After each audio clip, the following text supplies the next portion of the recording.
श्रीमद् भागवत महापुराण जो भगवान श्री कृष्ण का वाङ्मय स्वरूप है। प्रसंग चल रहा है, भगवान ब्रह्मा जी सृष्टि रचना में देखा कि सफलता प्राप्त नहीं हो रही, तो एकदम क्रोध आ गया, भ्रकुटी चढ़ गई और भ्रकुटी से एक बालक जैसा प्रकट हुआ। वह प्रकट होकर रुदन करने लगा, तो ब्रह्मा जी ने उनका नाम रखा नील लोहित रुद्र। भगवान देवाधिदेव महादेव का प्रादुर्भाव श्रीमद् भागवत के अनुसार ब्रह्मा जी की भ्रकुटी मध्य से हुआ।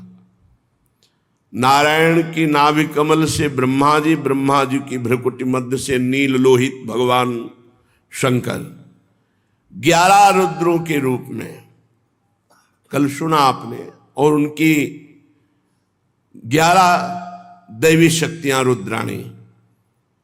भगवान ब्रह्मा जी ने आदेश किया कि हे वत्स, आप परम ज्योति स्वरूप हैं, ब्रह्म स्वरूप हैं, आप सृष्टि रचना करें। अब भगवान रुद्र की सृष्टि तो सर्वविनाशकारी देवता, संहारकारी, लय करने वाले, मन्यु मनु महिनस महान शिव ऋतध्वज उग्रता भव काल वामदेव धृतव्रत, ये नील लोहित भगवान के 11 रुद्र के नाम। और धी वृत्ति उष्णा उमा नियुत सर्पी इला अंबिका इरावती सुधा दीक्षा, ये 11 रुद्राणियां। अब जो सृष्टि की वो बड़ी भयानक थी, सबका नाश करने वाली। रुद्र भगवान की ऐसी सृष्टि है, ये तो सब नष्ट कर देंगे। काहे सर्वांतर्यामी ज्योतिष स्वरूप देवाधिदेव, आप तपस्या करो, बंद कर दो सृष्टि। अपनी सृष्टि बंद करे, भूत प्रेत नाना प्रकार के भयंकर ये सृष्टि महादेव जी ने रची। कहा महादेव जी आप सृष्टि बंद कर दो, आप ध्यानस्थ रहो, आप तपस्या करो महाराज। भगवान रुद्र ने कहा जैसी आज्ञा, और वो निरंतर समाधिस्थ रहने। 88 हजार वर्ष की समाधि भगवान शिव की। शंकर सहज स्वरूप संहारा, लाग समाधि अखंड पारा। देवाधिदेव बड़े मंगल मूर्ति, बड़े करुणा में, बहुत जल्दी प्रसन्न हो जाने वाले, प्रसन्न होकर भगवत चरणारविंद की अद्भुत प्रेम लक्षणा भक्ति प्रदान करने वाले।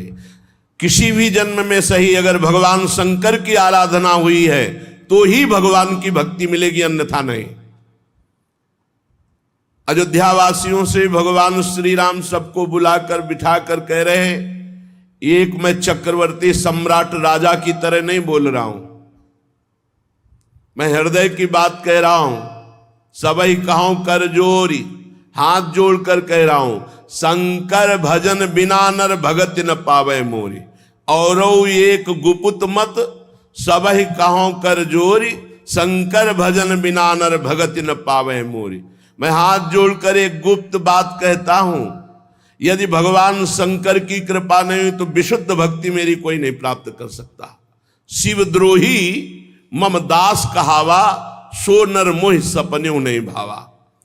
भगवान शंकर परम वैष्णवाचार्य देवाधिदेव जब कृपा करते हैं तो प्रिया प्रीतम की भक्ति प्रदान करते हैं, हरि की भक्ति प्रदान करते हैं। अपने को उन्हीं की कृपा कटाक्ष से प्राप्त हुआ है, अपने जानते भी नहीं थे क्या है वृंदावन, क्या है प्रिया प्रीतम। उन्हीं ने नरसिंह मेहता को सीधे रास में भगवान शंकर ने, पूज्य राधा बाबा बाल्यावस्था में भगवान शंकर की आराधना, उसका फल अंतिम जीवन के पलों में राधा राधा राधा राधा राधा। जा पर कृपा न करहि पुरारी, सो न पाव मुनि भगति हमारी। जिस पर भगवान शंकर कृपा नहीं करते वो भगवान की विशुद्ध भक्ति प्राप्त नहीं कर सकता। अगर इस जन्म में प्राप्त है और भगवान शंकर की आराधना नहीं की तो किसी जन्म में बनी है भगवान शिव की आराधना। बिना भगवान शिव की आराधना के हरि भक्ति प्राप्त नहीं होती। तो कोई ऐसा ना समझे कि बड़े भयंकर देवता हैं, भयंकर भी हैं और शंकर भी हैं। शिव कल्याण स्वरूप और इतने सुंदर हैं, हम आपको क्या बताएं, क्योंकि जो स्वाद ली हुई बात होती है वो देखी जाती है। इतने भयंकर है कि हम तुम्हें क्या बताएं, और इतने सुंदर हैं कि पूछो मत। कर्पूर गौरम करुणावतारम, साक्षात करुणा बपू, गौरांग गंगाधर, तेज राशि, करुणा बरसती है। भगवान शिव के दो रूप हैं, एक बड़ा शांत प्रसन्न और एक बड़ा घोर। अगर उस रूप में आते हैं तो विश्व का प्रलय उन्हीं से होता है, संहार लीला उन्हीं से होती है। तो जब ब्रह्मा जी ने आज्ञा करी तो भगवान रुद्र अखंड तपस्या में संलग्न हो गए। इसके बाद ब्रह्मा जी ने संकल्प किया तो 10 महान पुत्र प्रकट हुए संकल्प से। पहले मरीच जी, फिर अत्रि जी, फिर श्री अंगिरा जी, फिर पुलस्त जी, फिर पुलह जी, क्रतु जी, भृगु जी, वशिष्ठ जी, दक्ष जी और नारद जी। ये 10 महान तप संपन्न भगवत स्वरूप पुत्र प्रकट हुए। नारद जी ब्रह्मा जी की गोद में प्रकट हो गए। दक्ष जी अंगूठे से प्रकट हुए। वशिष्ठ जी प्राणों से प्रकट हुए। भृगु जी त्वचा से, क्रतु जी हाथ से, पुलह जी नाभ से, पुलस्त ऋषि कानों से, अंगिरा जी मुख से, अत्रि जी नेत्रों से, मरीच जी मन से उत्पन्न हुए। ये 10 संकल्पित महापुरुष प्रकट हुए। फिर ब्रह्मा जी के दाएं छाती से धर्म उत्पन्न हुआ, जिनसे मूर्तिमान भगवान नर नारायण प्रकट हुए, धर्म के पुत्र नर नारायण। और पीठ से अधर्म का जन्म हुआ, उससे संसार को महाभय प्रदान करने वाला मृत्यु प्रकट हुआ अधर्म से। ब्रह्मा जी के हृदय से संपूर्ण संसार को अधीन रखने वाला काम प्रकट हो गया। भाव से क्रोध, नीचे के ओठ से लोभ, मुख से वाणी की अधिष्ठात्री देवी सरस्वती जी, और जनेन्द्री से समुद्र का प्रादुर्भाव हुआ, और गुदा से पाप का निवास स्थान राक्षसों का अधिपति निरिति, छाया से भगवान करदम जी उत्पन्न हुए। सारा जगत भगवान ब्रह्मा जी से उत्पन्न हुआ है। अब बड़ी घटना इस समय एक ये घटी कि जिस समय वाणी की अधिष्ठात्री देवी सरस्वती प्रकट हुई तो इतनी सुंदर थी कि ब्रह्मा जी मोहित हो गए। यद्यपि वासनाहीन है, पर सृष्टि उत्पन्न करनी, इसलिए ऐसा संयोग ब्रह्मा जी की बुद्धि लड़खड़ा गई। जो 10 पुत्र पहले ब्रह्म ऋषि प्रकट हुए, उन्होंने तत्काल हाथ जोड़ा और कहा, पिताश्री आपको शोभा नहीं देता, आप समर्थ हैं, आप अपने मन में उत्पन्न हुए इस काम वेग को रोकिए। आप ये क्या देख रहे हैं, आपकी दृष्टि सही नहीं। पूर्ववर्ती कभी ब्रह्मा ने ऐसा नहीं किया जो पूर्व में ब्रह्मा हुए। आप तेजस्वी हैं, ऐसा आपको शोभा नहीं देता जैसी दृष्टि से आप देख रहे हैं सरस्वती जी की तरफ, क्योंकि आप जैसा करेंगे वैसा ही आचरण संसार में उतरेगा। आप जगत के रचयिता हैं, आप भगवत स्वरूप हैं, मैं आपको नमस्कार करता हूं, लेकिन आपको रोकता हूं, आप अपनी दृष्टि बदलिए।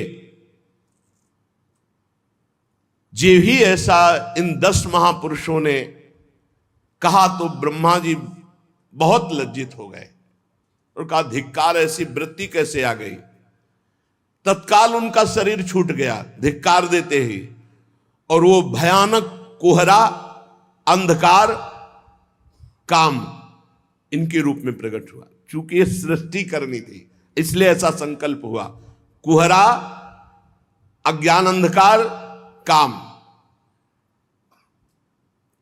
इसीलिए जब काम सवार हो जाए दिमाग में तो फिर वो ये नहीं देखता कि अनुजा है कि तनुजा है कि क्या है। इसीलिए व्यास भगवान ने कहा, बलवान इंद्री ग्रामो विद्वानम अपि करसति, बहुत देर तक एकांत में अपनी बेटी बहन आदि के पास भी नहीं रहना चाहिए, क्योंकि मन बड़ा बलवान है। कभी जब ब्रह्मा जी का मन, तो फिर औरों की तो बात ही क्या।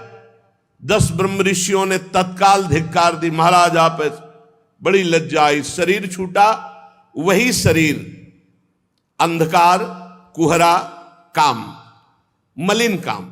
अभी एक पीछे सुन चुके हैं, हृदय से काम प्रकट हुआ। एक काम को भगवान का स्वरूप माना गया है, जो धर्मयुक्त काम है उसे भगवान का स्वरूप माना गया है। धर्मयुक्त सहवास करके संतान उत्पन्न करना, ये भगवान की पूजा, ये धर्म माना गया है। और पापाचरण, व्यभिचार करना, ये यहां काम प्रकट हुआ। जो सरस्वती जी को देखकर मन में संकल्प बना, उससे अंधकार, कुहरा और पापाचरण कराने वाला काम प्रकट हुआ। काम 2 प्रकार का, एक धर्म स्वरूप और एक पाप स्वरूप। ब्रह्मा जी जो ही वो शरीर छूटा, नया शरीर धारण किया, क्योंकि तेजो में भगवत स्वरूप है। उसी समय ब्रह्मा जी के 4 मुखों से 4 वेदों का प्रादुर्भाव हुआ। उपवेद, न्याय शास्त्र, होता, उद्गाता, अध्वर्यु, ब्रह्मा, इन 4 ऋतुजों के साथ कर्म, यज्ञों का विस्तार, धर्म के 4 चरण, 4 आश्रम, उनकी वृत्तियां, ये सब ब्रह्मा जी के मुख से उत्पन्न हुई। ब्रह्मा जी ने अपने पूर्व, दक्षिण, पश्चिम, उत्तर के मुख से, पूर्व से ऋग्वेद, दक्षिण से यजुर्वेद, पश्चिम से सामवेद और उत्तर के मुख से अथर्ववेद का प्रादुर्भाव किया। ऋग्वेद, यजुर्वेद, सामवेद, अथर्ववेद, 4 वेद प्रकट हुए ब्रह्मा जी के मुख से। फिर क्रम से शास्त्र, होता का कर्म, इज्जा, अधिवर्य का कर्म, स्तुत, स्तोम, उद्गाता का कर्म और प्रायश्चित, ब्रह्मा का कर्म, ये 4 कर्म प्रकट हुए। फिर ब्रह्मा जी के 4 मुखों से आयुर्वेद, चिकित्सा शास्त्र, धनुर्वेद, शस्त्र विद्या, गांधर्व वेद, संगीत विद्या, स्थापत्य वेद, शिल्प विद्या, ये 4 उपवेद प्रकट हुए। ऋग्वेद, यजुर्वेद, सामवेद, अथर्ववेद, 4 वेद, और आयुर्वेद, धनुर्वेद, गांधर्व वेद और स्थापत्य वेद, ये 4 उपवेद प्रकट हुए। फिर सर्वदर्शी भगवान ब्रह्मा ने अपने 4 मुखों से इतिहास, पुराण रूप 5वां वेद प्रकट किया। फिर षोडशी और उक्त, चयन और अग्निष्टोम, आप्तोर्याम और अतिरात्र, वाजपेयी और गोशव, ये यज्ञ प्रकट किए। फिर विद्या, दान, तपस्या और सत्य, ये धर्म के 4 चरण हैं। विद्या, दान, तपस्या और सत्य, ये धर्म के 4 चरण प्रकट किए। फिर सावित्रम, प्राजापत्यम च ब्राह्मम चाथ बृहत तथा वार्ता संचय शालीन शीलोंचो इति वै गृहे, सावित्र वृत्ति प्रकट की। सावित्र कहते हैं जब यज्ञोपवीत संस्कार कराया जाता है और गायत्री मंत्र का उपदेश किया जाता है, तो उसे 3 दिन तक ब्रह्मचर्य रहकर गायत्री का अनुष्ठान करने को सावित्र कहते हैं। फिर प्राजापत्य, अगर वो आगे बढ़ना चाहता है तो 1 वर्ष का ब्रह्मचर्य और गायत्री अनुष्ठान दिया जाता है। फिर ब्राह्म, वेदाध्ययन की समाप्ति तक जब तक पाणि ग्रहण न हो तब तक अखंड ब्रह्मचर्य, गायत्री अनुष्ठान और वेदों का स्वाध्याय है, इसे ब्राह्म। और फिर बृहत, बृहत आजीवन नैष्ठिक बाल ब्रह्मचारी, कभी भी कोई भी संयोग नहीं करूंगा, आजीवन ब्रह्मचारी रहूंगा, ये आयु पर्यंत रहने वाले ब्रह्मचर्य को बृहत। ये 4 वृत्तियां ब्रह्मचारी की प्रकट की, सावित्र, प्राजापत्य, ब्राह्म और बृहत। इनमें सावित्र, प्राजापत्य और ब्राह्म तो गृहस्थ में जा सकते हैं, लेकिन बृहत आजीवन नैष्ठिक ब्रह्मचारी, बड़ी महिमा है आजीवन नैष्ठिक ब्रह्मचर्य की। ये 4 वृत्तियां चारों मुख से ब्रह्मा जी ने ब्रह्मचारी की प्रकट की, और 4 वृत्तियां गृहस्थ की प्रकट की। वार्ता, संचय, शालीन, शीलोंच। कृषि के द्वारा गृहस्थी का पालन करना, याग आदि के द्वारा गृहस्थी का पालन करना, अयाचित वृत्ति से गृहस्थी का पालन करना, क्योंकि सब मुनिजन होते थे, और शीलोंच वृत्ति से गृहस्थी का पालन करना।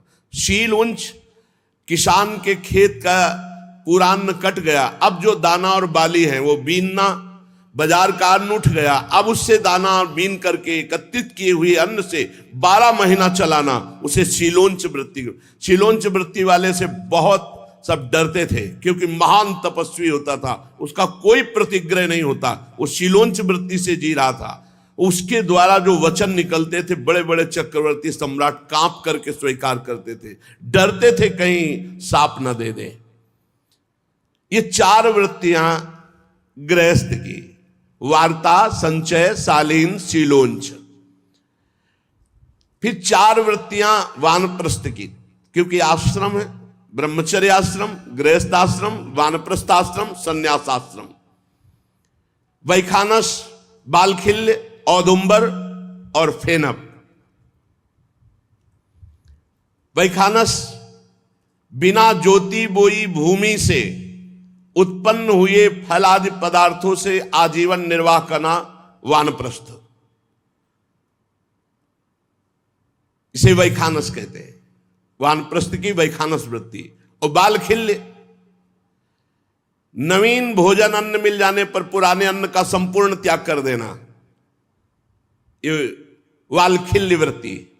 औदुंबर, प्रातः काल उठे, जिधर मुख किया उधर भिक्षा मिली जो फल आदि की, वही लेना, अन्यथा भूखे रह जाना। फेनप, अपने आप जो फल आदि जमीन पे गिरे हुए तोड़ नहीं सकते, उससे पूरा जीवन निर्वाह करना, ये वानप्रस्थ की 4 वृत्तियां। और फिर सन्यास की 4 वृत्तियां, कुटीचक, बहुदक, हंस और परमहंस। कुटीचक, एक जगह कुटी बना करके आजीवन भजन करते हुए व्यतीत करना, संसार से विरक्त होकर, इन्हें कुटीचक सन्यासी कहते हैं। और बृहदक, एकमात्र तत्व की तरफ दृष्टि रखते हुए शरीर से निरपेक्ष, जैसे भरण पोषण, कोई परवाह नहीं, बस तत्व दृष्टि। जहां शरीर पड़ा है पड़ा, जहां मिल गया खा लिया खा लिया, नहीं खा लिया नहीं खा लिया, दृष्टि ही नहीं शरीर में, तत्व दृष्टि, उन्हें बहुदक। और जो निरंतर तत्व में स्थित है उन्हें हंस, और जो जीवन मुक्त हो चुके उन्हें परमहंस। ये सन्यास की 4 वृत्तियां हैं। अन्वीक्षिकी, त्रयी, वार्ता, दंड नीति, ये 4 विद्याएं हैं। मोक्ष प्राप्त करने वाली अध्यात्म विद्या, स्वर्ग आदि प्रदान करने वाली कर्म विद्या, खेती व्यापार आदि संबंधी विद्या और राजनीति, ये 4 विद्याएं हैं। भू, भुआ, स्व, महा, इन 4 आश्रमों का पालन करने वाले यहां 4 लोकों में जाते हैं। जो जीवन मुक्त महापुरुष हो गए वो अगर इनका भोग ना भोगना चाहे तो वो परब्रह्म में लीन हो जाते हैं। सा, खा, सा, हा, ये 4 शब्द उष्म वर्ण, या, रा, ला, वा, ये 4 शब्द अंतस्था, ये ब्रह्मा जी के मुख से निकल, पूरे ककहरा मात्रा सब ब्रह्मा जी के मुख से निकली हुई। निषाद, ऋषभ, गांधार, षड्ज, मध्यम, दैवत, पंचम, ऐसा रे गा मा प ध नी, ये ब्रह्मा जी के मुख से निकली। यहां नी से शुरू होता है तो निषाद, नी शा रे गा मा प ध, नी में निषाद, जो वो ऋषभ, सा में षडज, रा में ऋषभ, गा में गांधार, मा में मध्यम, धा में दैवत, पा में पंचम। ये ब्रह्मा जी से शब्द ब्रह्म प्रकट हुए। यही इसी के आधार पर संगीत कला है जितनी है। सारे गा मा पा ध नी, षडज, ऋषभ, गांधार, मध्यम, दैवत, पंचम, निषाद। फिर ब्रह्मा जी की अव्यक्त एक वाणी प्रकट हुई, ओम आ उ मा ओम। ये परिपूर्ण ब्रह्म स्वरूप है। यही सब मंत्रों का अधिष्ठाता है। जो ब्रह्म प्राप्ति के हैं सब में प्रणव, यही इसके उच्चारण में आ उ मा, ओ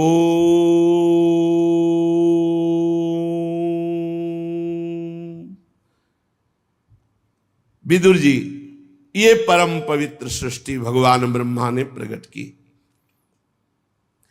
मरीच आदि ऋषियों से कहा कि सृष्टि विस्तार करो,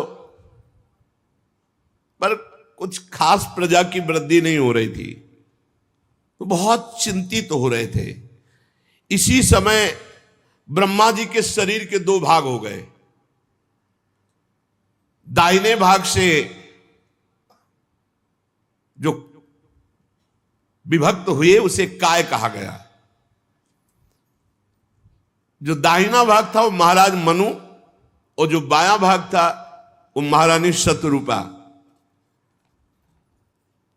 यहीं से मैथुन धर्म से सृष्टि बढ़ी। महाराज स्वयंभू मनु शतरूपा से 5 संतानें उत्पन्न की, 2 पुत्र 3 कन्या। 2 पुत्र महाराज प्रिव्रत उत्तानपाद, 3 कन्याएं आकुति, देहूति, प्रसूति। इन्हीं से पूरा संसार सब भरा है। श्री सुखदेव जी कहते हैं, महाराज परीक्षित, मुनिवर मैत्री जी के मुख से परम पुण्यमयी कथा सुनकर श्री विदुर जी ने पूछा कि फिर क्या हुआ जब मन शतरूपा जी प्रकट हुए। विदुर जी ने कहा, स्वयंभू ब्रह्मा जी के प्रिय पुत्र महाराज मनु ने अपनी प्रिय पत्नी शतरूपा को प्राप्त करके ब्रह्मा जी की आज्ञा हुई, सृष्टि बढ़ाओ।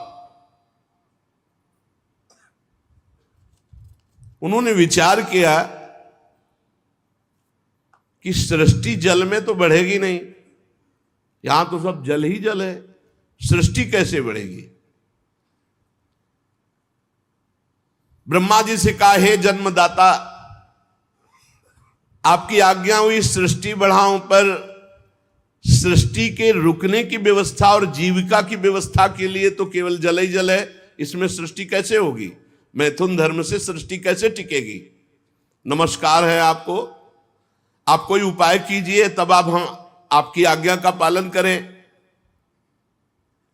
ब्रह्मा जी ने कहा, तुम दोनों का परम कल्याण हो, मैं बहुत प्रसन्न हूं, क्योंकि जो पुत्र अपने पिता से कहता है कि मैं आपकी आज्ञा का पालन करूंगा, इससे बड़ी पितृ भक्ति और कोई नहीं हो सकती। जो अपनी पिता की आज्ञा का पालन करता है। इससे बड़ी कोई पूजा नहीं हो सकती अपने पिता की। तुम हमारी आज्ञा का आदर पूर्वक पालन करना चाहते हो, धर्म पूर्वक तुम अपनी पत्नी से पुत्र उत्पन्न करो, ये श्री हरि की सृष्टि परक आराधना होगी। इसीलिए जो लोग गृहस्थ कहते हैं कि हम तो गृहस्थ हैं, हमसे नहीं, तुम्हारी भी आराधना है। जैसे निवृत्ति परक भजनानंदी महात्मा साधन भजन समाधि के द्वारा भगवान को प्राप्त करता है, ऐसे आप संतान उत्पन्न करते हुए, संतान का धर्म पूर्वक पालन करते हुए, भगवान नाम जप करते हुए आप गृहस्थी से भगवान को प्राप्त करेंगे। देखो यहां कह रहे हैं ये श्री हरि की आराधना है। बड़ी सेवा होगी यदि तुम हमारी प्रजा वृद्धि की आज्ञा का पालन करोगे। और जो पुत्र अपने पिता का धर्म आज्ञा का अनादर कर देता है वो कभी सुख नहीं प्राप्त करता है। मनु जी ने कहा कि मैं आपकी आज्ञा का तो पालन अवश्य करूं प्रभु, लेकिन हमें पृथ्वी चाहिए, बिना पृथ्वी के कैसे हम पालन कर सकते हैं अपनी संतान का, क्योंकि उसी से जीविका मिलेगी, वही आधार, और पृथ्वी तो है नहीं। और वो रसातल में डूबी हुई है, जब पहली प्रलय हुई थी तब से अथाह जल में पृथ्वी डूबी हुई है। ब्रह्मा जी ने विचार किया ये तो बात सत्य है, अगर पृथ्वी नहीं आई तो मनुष्य रूपा जी की संतान कैसे पलेगी, कैसे जीविका चलेगी, कैसे आगे सृष्टि चलेगी। ब्रह्मा जी बहुत चिंतित हो गए और भगवान का चिंतन करने लगे। जेवी भगवान का चिंतन किया तो ब्रह्मा जी के नासा छिद्र से एक छोटा सा जीव निकला। देखते देखते वाराह शिशु हो गया, और बड़े आश्चर्य की बात कि देखते देखते आकाश तक ऐसे पर्वताकार वाराह, भारी घुरघुराहट, भगवान का वाराह अवतार। तो जो 10 मरीच आदि महापुरुष जन थे उन्होंने, और 4 जो सनक सनंदन सनातन सनत कुमार जी थे, वो स्वयंभू मनु शतरूपा ब्रह्मा जी, अभी इतनी ही प्रगट में सृष्टि है। जब 12 भगवान प्रकट हुए तो इतनी है। 10 महान ब्रह्म ऋषि, सनक सनंदन सनातन सनत कुमार और भगवान ब्रह्मा जी और मनु शतरूपा, इतनी सृष्टि है। सब ने हाथ जोड़ करके भगवान वाराह की तरफ सर झुकाकर नमस्कार किया और विचार करने लगे कि ऐसा तेजोमय श्याम वर्ण वाराह, ये कौन दिव्य हो सकता है। अभी निकला तो छोटा, फिर पोरुए के बराबर, फिर एक वाराह शिशु, और फिर ये पर्वताकार, आदि अंत ही नहीं दिखाई दे रहा, इतना विशाल स्वरूप। अभी ये सोच ही रहे थे कि भारी गर्जना करके अपने पंजे से जल को, सर्वशक्तिमान भगवान की गर्जना से समस्त दिशाएं गूंज उठी। भगवान ब्रह्मा जी समझ गए कि अभी जिनका चिंतन किया था कि पृथ्वी कैसे आएगी, तो हमें लगता है हमारे भगवान ने अवतार धारण किया, वाराह अवतार। भगवान का स्वरूप संपूर्ण रूप से वेद भी नहीं जान सकते, फिर औरों की तो बात क्या है। मुनीश्वरों ने भगवान की स्तुति की। भगवान वाराह रूप से गुरगुरा रहे थे, बड़े जोर से आवाज, और उनके रोमों से जो जल वो सबको परम पवित्र कर रहा था। यज्ञपति भगवान स्वयं हरि वाराह रूप धारण कर ब्रह्मादि के सामने खड़े थे। बड़े सौम्य भाव से मुनियों ने भगवान को प्रणाम किया। भगवान जब घुरघुराते तो ऐसा लगता था कि वज्रपात हो रहा, इतनी जोर की गड़गड़ाहट भीषण। और जब पंजे मारते तो ऐसा मानो ज्वार भाटा आ रहा है समुद्र में, विशाल काय वाराह रूप।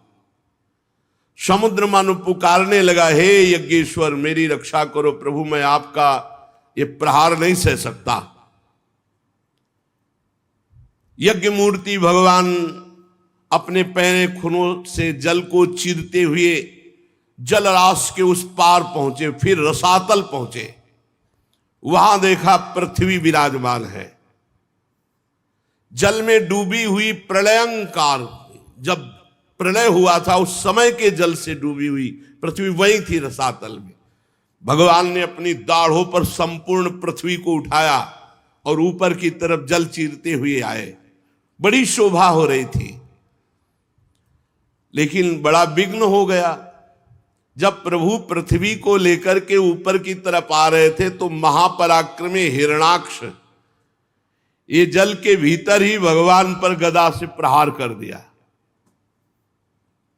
और ये प्रकट होते ही अपने वीर योद्धा को खोज रहे थे। कोई वीर योद्धा मिले जो मेरी भुजाओं की खुजलाहट मिटाए। हिरणाक्ष, आगे प्रसंग आएगा कि बीच में कहां से आ गया हिरणाक्ष।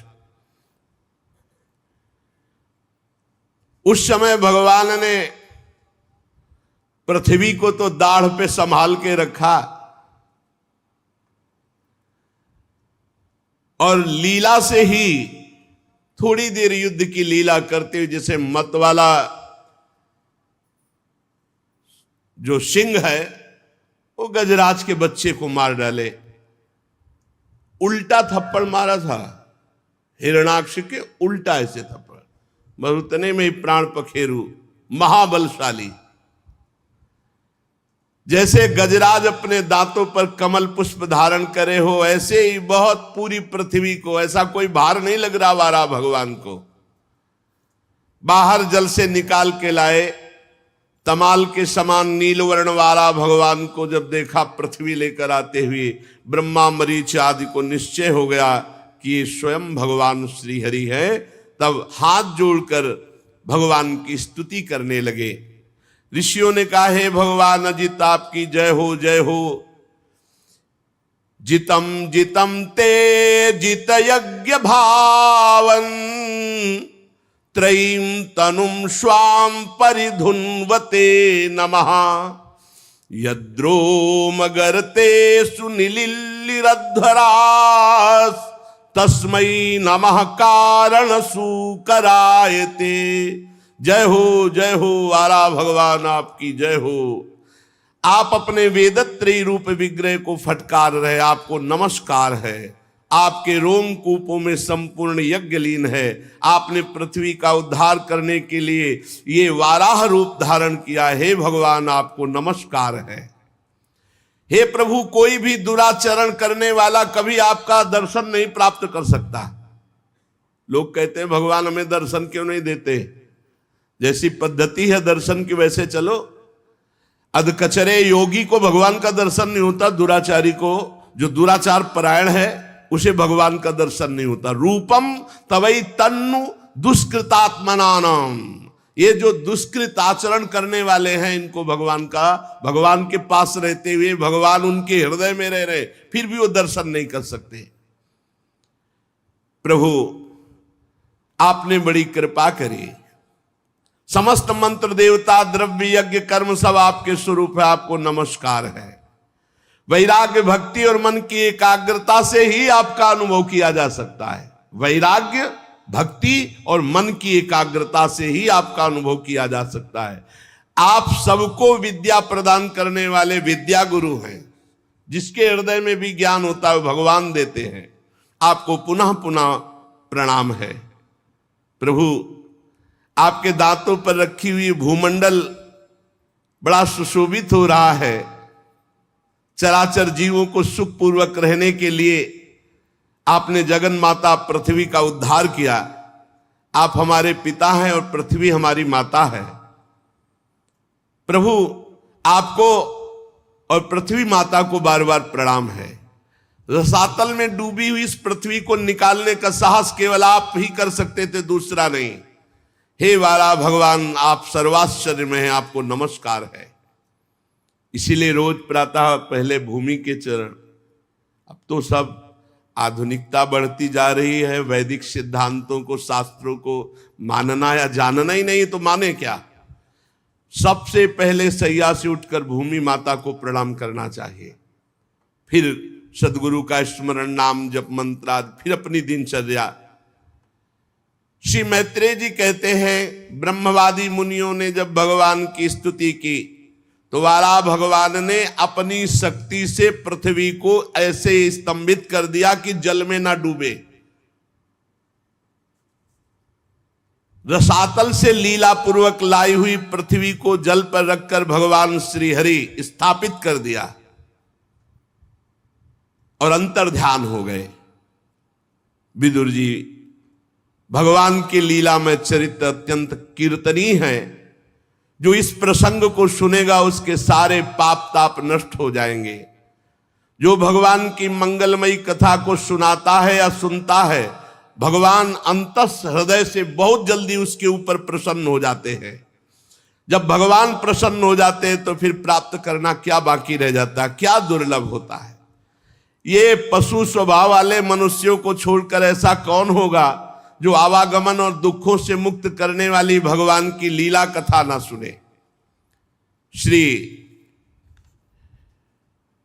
विदुर जी महाराज ने कहा, अभी तो आप ब्रह्मा जी की सृष्टि के कुछ चुने हुए नाम ले रहे थे, ये बीच में हिरणाक्ष कहां से आ गया प्रभु? 12 भगवान से युद्ध करने हिरणाक्ष कहां से प्रकट हो गया? ब्रह्मा जी ने तो अभी इसको प्रकट नहीं किया था, क्योंकि अभी 10 ऋषि, सनक सनंदन सनातन सनत कुमार, 4 ब्रह्म ऋषि, मनु और शतरूपा, और उधर ऊपर जो सृष्टि हुई थी उसमें भगवान नील लोहित 11। तो ये हिरणाक्ष कहां से आ गया बीच में? ये जब पृथ्वी निकाल रहे थे वाला भगवान, ये हिरणाक्ष कहां से आ गया और मुठभेड़ कैसे कर ली? मैत्रेय जी ने कहा, विदुर जी बड़ा सुंदर प्रश्न है तुम्हारा, क्योंकि इसमें भगवान श्री हरि की मंगलमयी लीला कथाओं का वो प्रादुर्भाव है जिससे मनुष्य सुनने मात्र से मृत्यु पास से मुक्त होकर भगवत प्राप्त हो जाएगा। कर लो ना विश्वास, हित दो विश्वास है तब ही सुधरे बात, ना तरु माया पंथ में फिरे जी टक्कर खात। अपने लोग रोज भगवान की चर्चा सुनते धाम में बैठकर, रोज भगवान की लीला कथा, नाम कीर्तन। अभी कोई कल्याण की कमी रह गई क्या? अरे कल्याण का कल्याण हो गया। मस्त रहो, बस नाम जप करते हुए गंदी बातों से बचो तो जीवन मुक्त हो, अभी जीवन मुक्त हो। पूर्व काल में ब्रह्मा जी ने ये इतिहास परंपरागत सुनाया था, वही मैं तुम्हें सुना रहा हूं। मैत्रेय जी कह रहे हैं कि एक बार दक्ष की पुत्री दिति, अब इसका प्रसंग आगे है। अभी आपने सुना था जो शतरूपा जी की 3 पुत्रियां थी, उन्हीं से ये सब सृष्टि का विस्तार हुआ है। 2 पुत्र, प्रियव्रत उत्तानपाद, आकुति प्रसूति देहुति, 3 कन्याएं। इन्हीं में से सब आगे चलकर इनके विस्तार में आ गए, इन्हीं 3 में से है। तो दिति ये एक दिन संध्या के समय कामातुर हो गई, और जो अभी 10 महापुरुषों के नाम लिए गए थे उनमें से कश्यप जी भी थे। कश्यप जी इनके पति हैं। कई कन्याएं कश्यप जी को वरण हुई।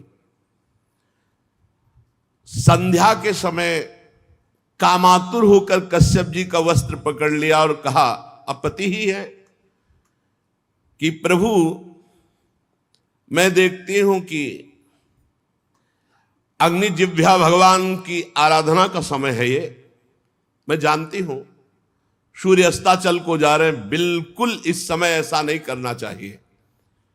पर जैसे मत वाला हाथी केले के वृक्ष को मथ डालता है, केले के वन को, ऐसे ही इस प्रसुद्ध धनुर्धर कामदेव ने मेरे पर विजय प्राप्त कर ली। अर्थात मैं कामाग्नि से पीड़ित हूं, मैं बेचैन हूं, मैं नहीं सह सकती। अब आप कृपा करके आपका कल्याण हो, मेरी इस पीड़ा को दूर करें और ऐसा संतान हो जिससे आपका सुयश हो। हमने आपको बहुत प्यार से वर्ण किया है। हमारे पिता ने दक्षिण एकांत में हमसे पूछा था तुम्हें कैसा पति चाहिए, तो मैंने आपका ही नाम लिया था, अर्थात मैं आपको बहुत प्रेम करती हूं। ये प्रेम का दबाव भी डाला। इसलिए अब मुझ दीन के ऊपर कृपा कीजिए। मुझे कामदेव ने परास्त कर दिया, मैं बेचैन हूं। कश्यप जी ने कहा ठीक है, तुम्हारी इच्छा धर्मयुक्त है, कोई अधर्मयुक्त नहीं है, लेकिन इस समय नहीं, ये समय अधर्म का। अगर ऐसा किया गया तो भारी अधर्म हो जाएगा, क्योंकि संध्या काल है। इस समय केवल भगवान की आराधना की जाती है। गृहस्थाश्रम में अपनी पत्नी की कामना को पूर्ण करना धर्म कहा गया है, लेकिन समय पर। यह समय संध्या काल का है, इस समय नहीं। इंद्रिय रूपी शत्रु से जो परास्त होकर धर्म का उल्लंघन करता है, उसका पतन हो जाता है, नाश हो जाता है। तुम्हारी जैसी भार्या, और वो भी धर्म का उल्लंघन, बिल्कुल ठीक नहीं है, इस समय नहीं। क्योंकि इस समय भूत भावन भगवान शंकर अपने गणों के साथ भ्रमण करते हैं, और जिसके घर में संध्या वंदन आरती पूजा ये सब नहीं होती है, तो वहां फिर विनाशकारी लीला होती है। ये सब ऐसा नहीं कि मनमानी।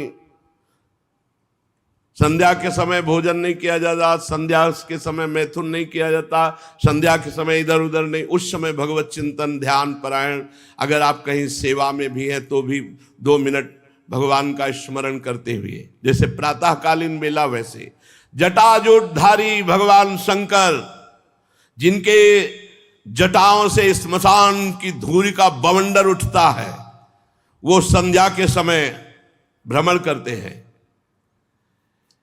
उनके 3 नेत्र हैं, सूर्य और चंद्रमा।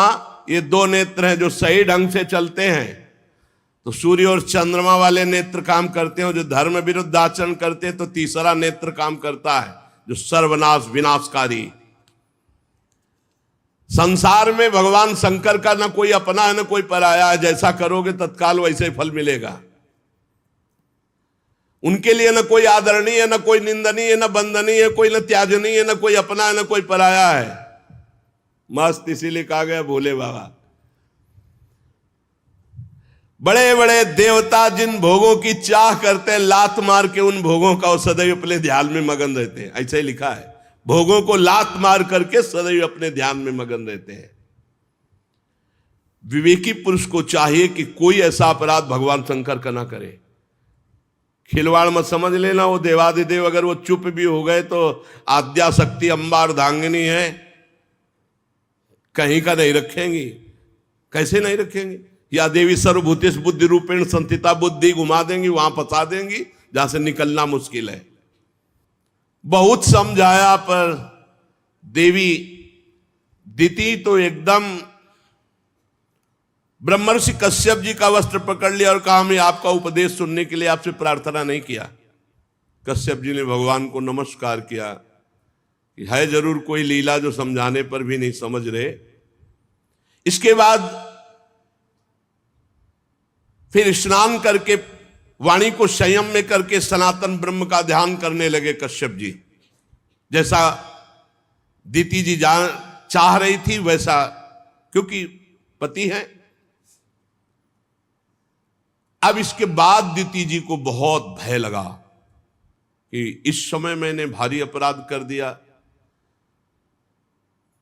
जब स्नान करके अपने नित्य कर्म में कश्यप जी तो आकर चरणों में सर नवाया और कहने लगी, ब्रह्मर्षि, इस नीच काम के लिए मैंने आपको प्रेरित किया, भारी अपराध बन गया, क्षमा कर दीजिए।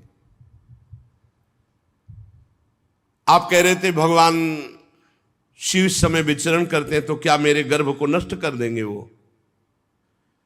कुछ उपाय कीजिए, देवादिदेव महादेव मेरे गर्भ को नष्ट ना करें। क्योंकि जो दुष्टता भगवान शिव को पसंद नहीं, अगर वो करता है तो वो क्रोध मूर्ति भी है, फिर वो नष्ट कर देते हैं। प्रजापति, आप बड़े कृपालु हैं, आप मुझ पर कृपा कीजिए। और चरणों में गिर पड़ी दीति जी। चुप रहे। संध्या वंदन जप अनुष्ठान पूरा करने के बाद कश्यप जी ने कहा, बहुत समझाने पर भी तुम्हारा चित्त काम वासना से मलिन था, इसलिए तुमने हमारी बात नहीं मानी और हमें भी अवहेलना करने के लिए ऐसे कार्य पर मजबूर किया। इसलिए अमंगलमयी देवी, तुम्हारी कोख से विश्व का अमंगल करने वाले पुत्र पैदा होंगे, जो बार बार लोक और लोकपालों सहित अपने अत्याचार से पूरे भूमंडल को रुला देंगे। ऐसे पुत्र पैदा होंगे, क्योंकि संध्या के समय तुमने गर्भ धारण किया है। उनके ऐसे स्वभाव होंगे जो निरपराध दीन प्राणियों पर अत्याचार करेंगे, भगवत भक्तों पर अत्याचार करेंगे, स्त्री गौओं पर अत्याचार करेंगे। कांप गई, उनकी तो संभावना ही नहीं थी ऐसी। दीति जी कांप गई, पैर पकड़ लिया, प्रभु कृपा करो, ऐसे पुत्र नहीं होने चाहिए। तो उनका ऐसा अत्याचार देखकर जगदीश्वर भगवान श्री हरि स्वयं अवतार लेंगे और उनका वध करेंगे। तब दीति ने मुस्कुरा दिया, फिर तो ठीक है, फिर तो ठीक है। यदि भगवान के द्वारा हमारे पुत्रों का उद्धार होगा फिर तो ठीक है, फिर तो जैसे हो। दीति ने कहा, प्रभु अब मैं आपसे प्रार्थना नहीं करूंगी, ठीक है, ऐसे ही पुत्र हो। जब भगवान श्री हरि स्वयं मारेंगे फिर मुझे कोई परवाह नहीं, मेरे पुत्रों का परम मंगल होगा। कश्यप जी ने कहा, देवी मैं देख रहा हूं तुम्हें पश्चाताप हुआ, शोक हुआ। भगवान शंकर का तुम आदर करती हो, मेरा भी आदर करती हो, भगवान हरि से तो तुम बहुत प्रसन्न हो। इसलिए मैं एक वरदान देता हूं, तुम्हारे एक पुत्र के 4 पुत्रों में एक ऐसा पुत्र होगा पूरा विश्व नमन करेगा। हिरण्यकश्यप पुत्र प्रहलाद, एक ऐसा पुत्र होगा विश्व नमन करेगा। सत्पुरुष संत जन उसका आदर करेंगे, बड़े बड़े प्रेमी संत जन उसके यश का गान करेंगे।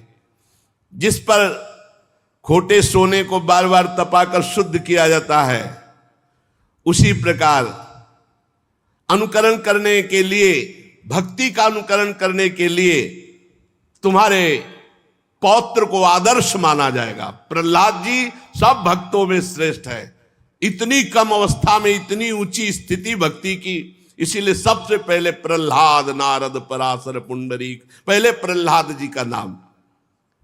साधु जन तुम्हारे पौत्र की प्रशंसा करेंगे और स्वयं भगवान तुम्हारे पौत्र के लिए अवतार धारण करेंगे। भगवान ही तो नरसिंह रूप में आकर हिरण्यकश्यप, दीति बहुत प्रसन्न हुई। देखो ये होता है महापुरुषों का सानिध्य। उनके पति महापुरुष है कश्यप जी, बड़े भजनानंदी महापुरुष है। उसी का प्रभाव है कि गलत कार्य तो हो गया और परिणाम भी गलत आया, लेकिन बड़ा मंगल हो गया, सुधार हो गया।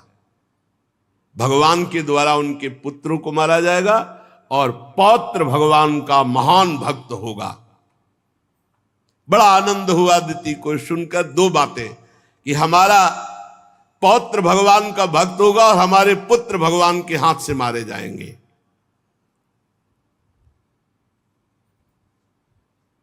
पर दीति ने जब सुन रखा था कि मेरे पुत्र बड़े दुष्ट स्वभाव के होंगे, तो उन्होंने विचार किया कि पहले तो गर्भ के बाहर ही नहीं आने देंगे हम। कोई साधारण माता थोड़ी थी, अरे उन्हीं की बहन से तो सब देवता प्रकट हुए, अदिति से, और दीति से सब दैत्य हुए, ये सब देवी हैं। मेरे पुत्र दुष्ट स्वभाव के होंगे, इसलिए मैं कश्यप जी के महान वीर को बाहर निकलने नहीं दूंगी उधर से। 100 वर्ष तक गर्भस्थ शिशु को रोक रखा, प्रसव ही नहीं होने दिया 100 वर्ष तक। यह है दैवी शक्ति संपन्न मां। ऐसे पुत्रों को जन्म ही नहीं होने दूंगी जो जगत का मंगल करेंगे 100 वर्ष तक। अब क्या हुआ, वो कोई साधारण तो थे नहीं, तो 100 वर्ष गर्भ में रहने के कारण उनका इतना तेज बढ़ गया कि सूर्य तेजहीन हो गए। इंद्रादि लोकपालों की शक्ति क्षीण हो गई। सब ब्रह्मा जी के पास गए, बोले सूर्य में प्रकाश करने का तेज नहीं रहेगा, हम में त्रिभुवन का शासन करने का तेज नहीं रहेगा, ये क्या हो रहा है। देवताओं ने कहा प्रभु सबकी ज्ञान शक्ति कुंठित हो रही है, एक आप ही है जो आप बता सकते हैं सब क्या हो रहा है उथल पुथल पूरी सृष्टि में। ब्रह्मा जी ने कहा देवताओं, तुम्हारे पूर्वज मेरे मानस पुत्र सनक सनंदन सनातन सनत कुमार आसक्ति त्याग कर समस्त लोकों में आकाश मार्ग से विचरा करते हैं। ये कोई साधारण बात नहीं है जो तुम सबकी बुद्धि सबका बल सबका तेज हरण हो गया है। ये भगवान के पार्षद दिति के गर्भ में, तो दिति ने अपने गर्भ को रोक लिया कि अनिष्टकारी पुत्रों को जन्म नहीं होने देंगी, तो उनके तेज से सबका तेज नष्ट हो रहा है। तो आखिरकार कश्यप जी के वीर से जो गर्भस्थ हैं वो हैं कौन? तो ब्रह्मा जी हंसे और कहा देवताओं, तुम्हारे पूर्वज मेरे मानस पुत्र सनक सनंदन सनातन सनत कुमार ये चारों आकाश मार्ग से विचरण करते रहते हैं। एक बार वो भगवान श्री नारायण के दर्शन के लिए वैकुंठ धाम में जा पहुंचे। वहां सब विष्णु रूप होते हैं, सब विष्णु, सब चतुर्भुज। केवल श्री लांछन चिन्ह और कौस्तुभमणि दो चीज नहीं होती, बका पहचानना मुश्किल है कि ये पार्षद है कि भगवान हरि है। बिल्कुल हरि स्वरूप। सब प्रकार की कामनाएं छोड़कर जो भगवान का निरंतर भजन करते हैं वही वहां जा सकते हैं, दूसरा कोई नहीं। बड़ी ही सुंदर शोभा, वैकुंठ की शोभा क्या, वहां बड़े बड़े भजनानंदी महात्मा सब दिव्य रूप धारण करके, जिनकी पाप राशि भस्म हो चुकी है, जो भगवत स्वरूप को प्राप्त हो गए हैं, वैकुंठ के दूर से ही, जहां से वैकुंठ इतनी सौरभ आती है कि उन्मत्तता आ जाती है, उन्मत्तता भगवदानंद की। वो घ्राणेन्द्री में गई सनकादि के तो व्याकुल हो गए भगवान के दर्शन के लिए। भगवत स्वरूप कबूतर कोयल सारस चकवे पपीहे हंस तोते तीतर मोर, इनका कोलाहल हो रहा है। इनकी आवाज सुन ले तो बेसुध हो जाए, ऐसे वैकुंठ के पक्षी हैं। श्री हरि तुलसी से अपने श्री विग्रह को सजाते हैं, तुलसी जी को बहुत प्यार करते हैं, तुलसी जी की गंध का आदर करते हैं भगवान श्री हरि। तुलसी जी के सामने मंदार कुंद कुर्बक उत्पल चंपक अर्ण पुन्नाग नाग केसर बकुल मौल श्री अंबुज ऐसा आदर नहीं करते जैसा तुलसी जी का आदर करते हैं। तुलसी जी को बहुत ही सुंदर वैकुंठ धाम, ये कर्म फल से नहीं, एकमात्र भगवान के भजन से मिलता है। विमानों पर चढ़े हुए भगवत भक्त भगवान के वैकुंठ धाम के आसपास विमानों की भीड़ लगी हुई, तब फिर अंदर उतर कर प्रणाम करके दर्शन। बड़े ही सुंदर सौंदर्य वाली देवियां वैकुंठ में, और सबसे परम सौंदर्यशालिनी श्री लक्ष्मी जी, जिनका कृपा प्रसाद प्राप्त करने के लिए त्रिभुवन आराधना करता रहता है। लक्ष्मी जी की कौन कृपा प्रसादी नहीं चाहेगा? वही चाहेगा जो हरि का एकदम आसक्त प्रेमी होगा। श्री हरि के चरणों को चापती रहती है लक्ष्मी जी, चंचलता रूपी दोष का त्याग करके। जिस समय वो नूपुर झनकार करती हुई, लीला कमल घुमाती हुई वैकुंठ में भ्रमण करती है, समस्त पार्षद सर झुकाकर उनके दर्शन करके आनंद मगन हो जाते हैं।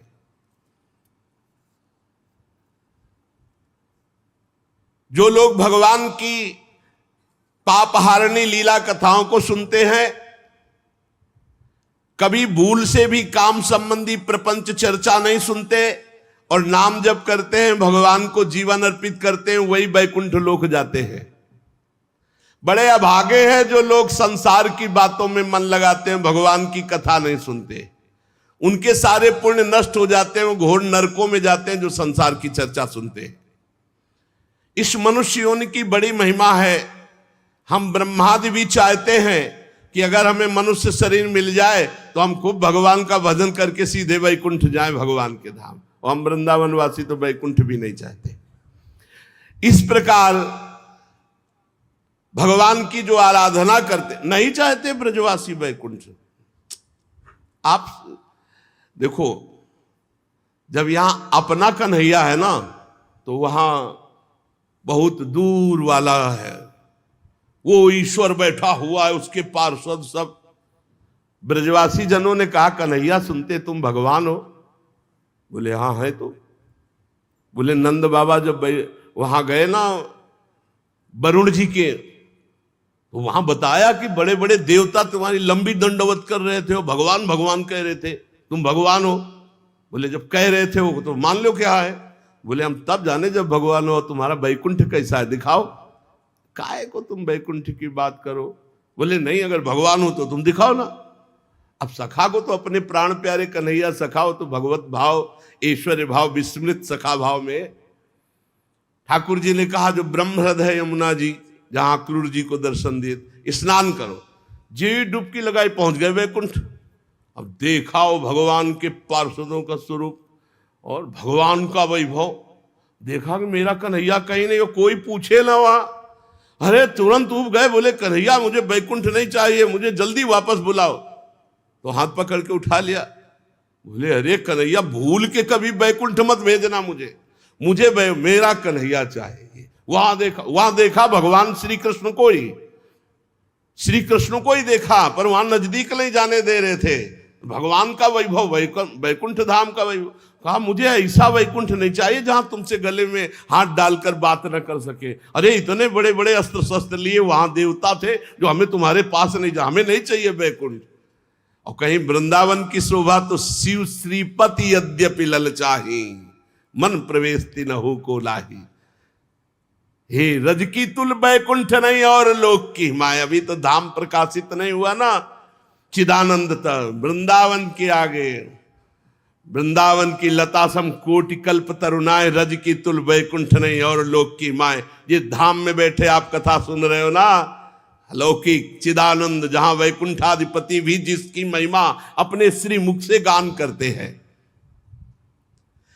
देवादिदेव भगवान श्री हरि मंद मंद मुस्कुरा रहे हैं। लक्ष्मी जी चरण चाप रहे, सब चतुर्भुज नारायण स्वरूप भगवान के पार्षद तैनात अपनी अपनी सेवा में। अब सनकादि तो विकल ही हो गए थे दर्शन के लिए। जब भगवान के श्री चरणों की तुलसी की गंध आई तो प्रेम विकलता हो गई दर्शन के लिए। बड़े आनंद मगन थे, भगवत दर्शन की प्रबल लालसा थी। 6 डेवढ़ी पार कर गए और जे इस 7वीं डेवढ़ी में गए तो हाथ में गदा लिए हुए, समान आयु, महान तेजस्वी, बाजूबंद, कुंडल, किरीट, आभूषणों से अलंकित, अरविंदाक्ष, और सनकादि को देखते ही क्षुभित हो गए। वो वैसे प्रसन्न मुद्रा में थे, ये देखो भगवान की इच्छा, क्षुभित हो गए। और जे भी 7वीं डेवढ़ी पार करने लगे, सनक सनंदन सनातन सनत कुमार, बेत लगा दिया कि इनको कोई नहीं रोक सकता। अच्छा, बैकुंठ में कौन सा डर था भैया कि भाई कहीं कुछ अविनाशी भगवान के धाम में कोई ऐसा प्रवेश नहीं कर सकता। और दूसरी बात यह थी कि कुछ मान लो झोला बेग अटैची होती तो होता कि चलो भाई चेक कर लो। वो तो दिगंबर है, लंगोटी भी नहीं भाई, कुछ हाथ में नहीं, दिगंबर। पता नहीं भगवान की प्रेरणा, तो देखते ही क्षुभित हो गए और बेत लगा दिया। चारों कुमार तत्व ज्ञानी थे, ब्रह्म दृष्टि रखने वाले थे, पर फिर भी गुस्सा आ गया। यही बात पकड़ ली है, कर तुम अन्यथा कर तुम, सर्व समर्था सा ईश्वरा, हरि इच्छा भावी बलवाना, हृदय विचारत संभ सुजाना। भगवान की इच्छा काम करती, ब्रह्म दृष्टि तत्व ज्ञानी महापुरुष में क्रोध आ जाना और जय विजय को संशय हो जाना, बेत लगा दे रहा, ये भगवान की इच्छा। हर समय 5 वर्ष की अवस्था के रहते सनक सनंदन सनातन सनत कुमार, और दिगंबर रहते, और हरिश शरणम मुख से निकलता रहता है। द्वारपालों ने बड़ा शील स्वभाव के विपरीत व्यवहार कर दिया। ऐसा द्वारपालों का शील स्वभाव नहीं है, और उन्होंने दुर्व्यवहार कर दिया, रोक दिया, रुक जाओ, बेत लगा दिया। वैसे और जो वैकुंठवासी द्वारपाल थे एकदम सावधान हो गए, ये क्या, जय विजय ने ये क्या कर दिया, ऐसे महापुरुषों को क्यों रोक दिया। अब अपने प्रभु के दर्शन के लिए व्याकुल होकर जा रहे थे तो एकदम भ्रकुटी चढ़ गई, लाल लाल आंखें हो गई सनक सनंदन सनातन सनत कुमार की। क्रोध से कहने लगे, अरे द्वारपालो, तुम लोग तो महती सेवा के प्रभाव से इतनी उच्च कोटि की अवस्था को प्राप्त हुए हो, भगवत पार्षद बने हो, तुम सर्वज्ञ हो, जैसे भगवान सर्वज्ञ हो वैसे तुम सर्वज्ञ हो, जैसे भगवान समदर्शी हो वैसे तुम समदर्शी हो। तुम्हें मेरे में क्या भेद दिखाई दिया, क्या दिखाई दिया जैसे रोक लिया, ये विषमता क्यों, ये स्वभाव में अशांति क्यों, ये विरोध किस लिए, यहां कौन ऐसा आ सकता है जिस पर शंका की जाए। तुम कपट रखते हो, अब क्रोध ही आ गया था, तुम दूसरों पर शंका करते हो। भगवान के उदर में सारा ब्रह्मांड, इसलिए यहां रहने वाले ज्ञानी जन सर्वात्मा श्री हरि से अपना कोई भेद नहीं मानते, बल्कि अंतर्भाव हरि स्वरूप रहते हैं यहां वैकुंठ में। तुम वैकुंठाधिपति के पार्षद हो, देव स्वरूप हो, तुम्हें हम में क्या दिखाई दिया जो रोक दिया। क्या तुम्हें भगवान से कोई भय होने की संभावना हुई कि मेरे द्वारा भगवान के प्रति कोई भय हो जाएगा। तुम बहुत मंद बुद्धि के हो, भारी अपराध कर दिया, अब तुम वैकुंठ में रहने लायक नहीं हो। ये निर्णय भगवान की इच्छा से नहीं, बोल नहीं सकते ऐसे। जैसे सनक सनंदन सनातन सनत कुमार अपनी महिमा में, ऐसे जय विजय अपनी महिमा में पाई भर कम नहीं है। अतएव तुम्हारे लिए हम दंड विधान करते हैं। भगवान के दास के ऊपर दंड विधान, ये भगवान ही बोल रहे। तुमने अपराध किया, तुम अपनी मंद बुद्धि के कारण भेद बुद्धि की और भगवान के स्वभाव के प्रतिकूल व्यवहार कर दिया, इसलिए जाओ वैकुंठ से तुम्हारा पतन हो जाए और तुम भगवान के विपरीत स्वभाव में जन्म लो। तुम्हारे अंदर काम क्रोध लोभ ये तीनों शत्रु तांडव करे, मैं ऐसा साफ देता हूं। गजब कर दिया। भगवत प्राप्त महापुरुष के हृदय में भी विकार पैदा करने की सामर्थ्य इन महापुरुषों में है। सनकादि के वचन बहुत ही कठोर थे। अरे भगवान से विमुख कर दिया, विलग कर दिया, वैकुंठ से भ्रष्ट कर। इसीलिए कहा है संतों के अपराध से भक्तों के अपराध वैकुंठ से भी गिरा दिया। और कोई ऐसा नहीं जो इनके वचनों को काट सके, त्रिभुवन में कोई ऐसा नहीं। अब पता नहीं क्या हुआ जय विजय को कि चरणों में लौट गए और कहा कि मेरे स्वामी भी आप भक्तों से संतों से बहुत डरते हैं कि कोई अपराध न बन जाए, पर पता नहीं मेरे को क्या हो गया, मैंने क्यों रोक दिया। स्वामी मैं अपराधी हूं, दंड विधान आपका कोई काट नहीं सकता, कोई और दंड विधान दे दो। मुझे मेरे स्वामी से अलग होने वाला क्यों दंड विधान कर दिया कि अपने स्वामी की सेवा से अलग होकर मैं कोई और दंड विधान कर दो। प्रभु आप दंड देंगे मुझे स्वीकार है, पर हमारी थोड़ी दशा पर विचार कीजिए। मैं अपने प्रभु को देखकर जीता हूं, अपने प्रभु इनसे विलग कर दिया तो प्रभु थोड़ी देर के लिए मेरे हृदय में आप बैठकर देखिए, आपने प्रभु से विलग कर दिया और उस अधम योनियों में जाने को कहा जहां भगवान की स्मृति ही नहीं होती। आपने कह दिया काम क्रोध लोभ तुम्हारे हृदय में रहे, तो भगवान की स्मृति से भी विमुख कर दिया, भगवान से विमुख कर, इतना बड़ा दंड क्यों? आप और कोई दंड दे देते, आप मुझे और कोई दंड दे देते। विनय ही कर रहे थे कि देखा जय हो भगवत पार्षद कर रहे, और सामने से चंवर डुला रहे जा रहे, छत्र लगा हुआ है, पुष्प के पावड़े पर रहे, अखिल लोक चूड़ामणि भगवान श्री हरि पधार रहे। द्वारपालों ने सनकादि के चरण पकड़ रखे थे। जब भगवान की दृष्टि पड़ी, भगवान स्वयं अपने श्री चरणों से चल कर आ रहे थे। जिन्हें परमहंस मुनिजन बड़े बड़े ढूंढते रहते हैं, सहज में नहीं पाते, वो भगवान चलकर, सनकादि को अंदर जाने का अधिकार अभी नहीं मिला। भगवान चलकर आए, लेकिन यह नहीं हुआ कि सनकादि अंदर चले जाए, क्योंकि भक्त को ऐसा कठिन शाप दे दिया। जी भी देखा सनकादि ने कि मेरे समाधि में दर्शन देने वाले स्वयं वैकुंठनाथ भगवान चलकर आ रहे, उनके साथ पार्षदगण छत्र चमर आदि लिए चल रहे, राजहंस के पंखों के समान श्वेत चवर डुलाए जा रहे, शीतल मंद सुगंध वायु बह रही है, मोतियों की झालर अद्भुत शोभा दे रही, अमृत की बूंदें उस छत्र से टपक रही हैं भगवान के ऊपर। समस्त सद्गुणों के आश्रय, सौम्य मुख मुद्रा, अनवरत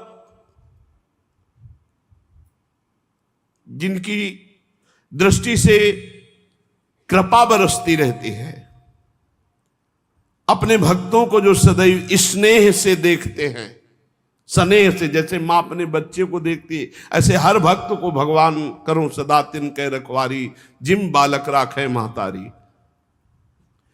समस्त दिव्य लोकों के चूड़ामणि भगवान वैकुंठनाथ स्वयं चलकर आ रहे। पीतांबर मंडित विशाल नितंब, झिलमिलाती हुई करधनी, गले में भ्रमरों से मुखरित वनमाला, सुंदर कंगन पहने हुए, और साथ में पार्श्व में गरुड़ जी चल रहे हैं, जिन पर एक हाथ धरे हुए हैं। गरुड़ जी पर एक हाथ पधराए हुए हैं और एक हाथ से लीला कमल घुमा रहे हैं। बिजली की सी कांति पीतांबर धारण किए हुए, मकराकृत कुंडल, सुघड़ नासिका, बड़ा ही सुंदर मुख, सिर पर मणिमय विशाल मुकुट विराजमान,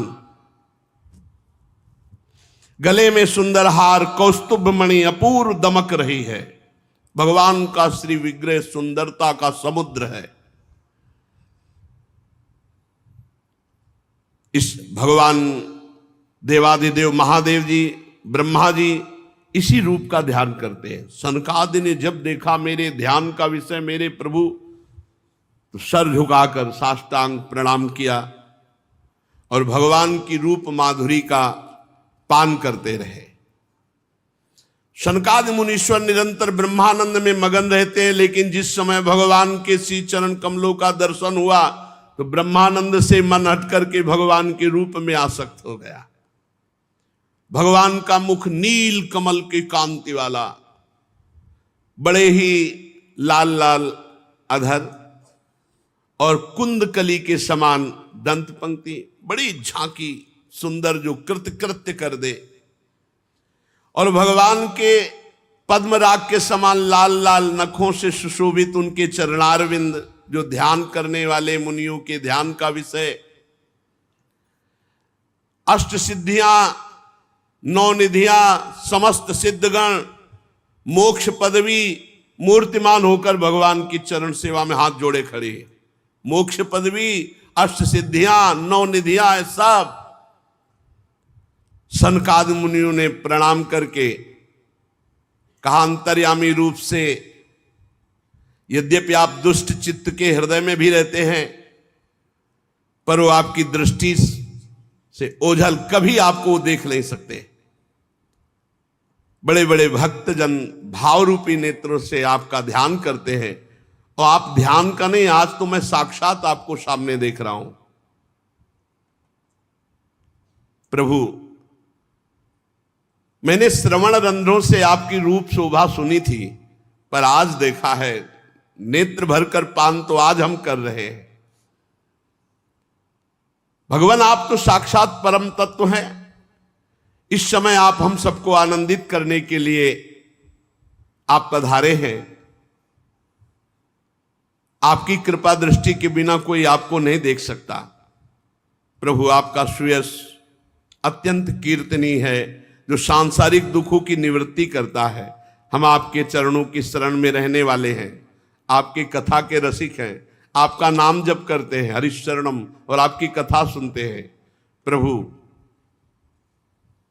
मुझे और कुछ कोई पद कोई सुख नहीं चाहिए, बस मेरा चित्त भौरा बनकर आपके चरण कमलों में ही घूमता रहे, बस यही मैं चाहता हूं। हे विपुल कीर्ति प्रभु, ये जो आपने रूप प्रकट किया है, हम पर बड़ी कृपा की। अजितेंद्रीय पुरुष तो कभी भावना भी नहीं कर सकता आपके रूप की। मैं बार बार प्रणाम करता हूं। सनकादि ने साष्टांग पुनः दंडवत किया। श्री ब्रह्मा जी ने कहा, देवगण जब योगनिष्ठ सनकादि मुनियों ने इस प्रकार स्तुति की, तब वैकुंठाधिपति भगवान श्री हरि बोले, मुनिगण बहुत ध्यान देने योग्य बात है, ये मेरे हैं जय विजय, मेरे पार्षद मेरे दास हैं, जो मेरे हैं। अगर उनके द्वारा अपराध हो जाता है तो मैं अपना ही अपराध मानता हूं। सनकादि को अपना नहीं का ध्यान देने बात है। ये भगवान की दासता और सेवा का पक्ष है। किसी भी बात में अगर कोई ऐसी त्रुटि हो जाती है, अपराध बन जाता है, तो हमारे स्वामी जन अवगुण प्रभु मान न काओ, दीन बंधु अति मृदुल स्वभाव, बहुत प्रवीणता, भगवान तो प्रवीणता के समुद्र है। ये जय विजय मेरे पार्षद हैं। मुनिगण संबोधन कह, एतौ तौ पार्षदौ मह्यम जयो विजय एवच कदर्थी कृत्य माम यद्दो वह क्राता मतिक्रमम। हे मुनिगण, मुनिगण सनकादि को संबोधन, ये जय विजय मेरे पार्षद है, मेरे दास है। आपका अपराध किया, अवज्ञा की, आपने इन्हें दंड दिया, स्वीकार है। क्योंकि आप जैसे ब्रह्म ऋषि मेरे आराध्य देव हैं। मेरे दासों के द्वारा जो तिरस्कार किया गया है उसे मैं अपना अपराध मानता हूं। ये पक्षवत, ये बाहर से शब्दों में समझ में नहीं आ गया, अंदर की बात है। आप मेरे आराध्य देव हो, ब्रह्म ऋषि हो, लेकिन मेरे अनुचरों के द्वारा, मेरे दासों के द्वारा जो अपराध हुआ वो मेरे द्वारा अपराध हुआ, मैं अपना अपराध मानता हूं। ये जो प्रियता है, ये अमोघ प्रियता है भगवान की। ये प्रियता, ये मेरे दास के द्वारा अपराध हुआ, मतलब मेरे द्वारा अपराध हुआ। आप जरा इस बात को समझिए। मुनिगण, ब्रह्म ऋषिगण ऐसे संबोधन सनकादि को, ये मेरे पार्षद हैं, मेरे अनुचरों द्वारा हुआ अपराध मैं अपना अपराध मानता हूं। मैं अपना किया हुआ अपराध मानता हूं, मैं नहीं किया ऐसा। मैं आपसे प्रसन्नता की भीख मांगता हूं। देखो देखो, ये बहुत बड़ी बात है, बहुत बड़ी बात है, बहुत बड़ी बात। ये लीला भगवान की अगर समझ में आ गई तो उमा राम स्वभाव जे जाना, ताय भजन तज भावना न। मेरे भगवान कैसे कृपालु हैं। कह रहे मैं आप लोगों से प्रसन्नता की भीख मांगता हूं, भगवान कह रहे हैं। गजब की बात, मतलब इसके आगे क्या बोलने लायक रह गया। तद्वः प्रसादयाम यद्य ब्रह्म दैवम परम ही में। मैं आपसे प्रसन्नता की भिक्षा मांगता हूं इनके लिए। क्या? सेवकों के अपराध करने पर संसार में उनके स्वामी का नाम होता है, स्वामी का नाम लिया जाता है। इसलिए सेवक का अपराध मानो स्वामी का अपराध। इसलिए मैं आप प्रसन्न हो जाएं, आपसे भिक्षा मांगता हूं।